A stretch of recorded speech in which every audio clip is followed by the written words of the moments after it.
L'histoire de Hadès et Perséphone est l'une des plus poignantes.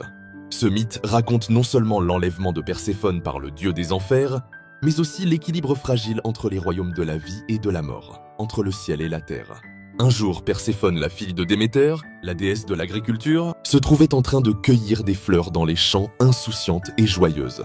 C'est alors que la terre se fissura sous ses pieds, et Hadès, le seigneur des enfers, apparut dans son char tiré par des chevaux noirs. Perséphone, désemparée et horrifiée, tenta de se libérer, mais en vain.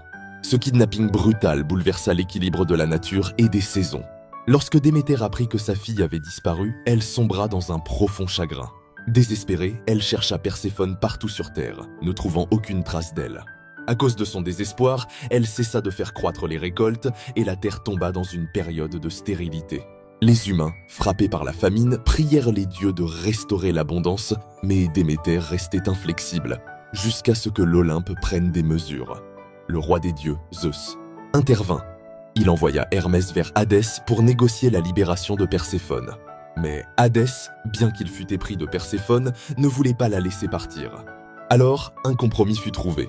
Perséphone pourrait retourner à la surface, mais elle avait mangé des graines de grenade dans le royaume des enfers. Selon la loi divine, celui qui mangeait la nourriture des enfers devait y revenir. Ainsi, il fut convenu que Perséphone passerait une partie de l'année dans le royaume d'Hadès, avec lui, et l'autre partie sur terre avec sa mère, Déméter. Ce cycle créa la séparation des saisons. Lorsque Perséphone est avec Hadès, l'automne et l'hiver règnent, apportant la stérilité et le froid. Lorsqu'elle est avec Déméter, le printemps et l'été reviennent, marquant la période de croissance et de fertilité. Le mythe de Hadès et Perséphone n'est pas seulement une histoire d'enlèvement et de séparation. Il symbolise le cycle de la vie et de la mort, les saisons, et l'importance de l'équilibre entre les forces opposées de la nature.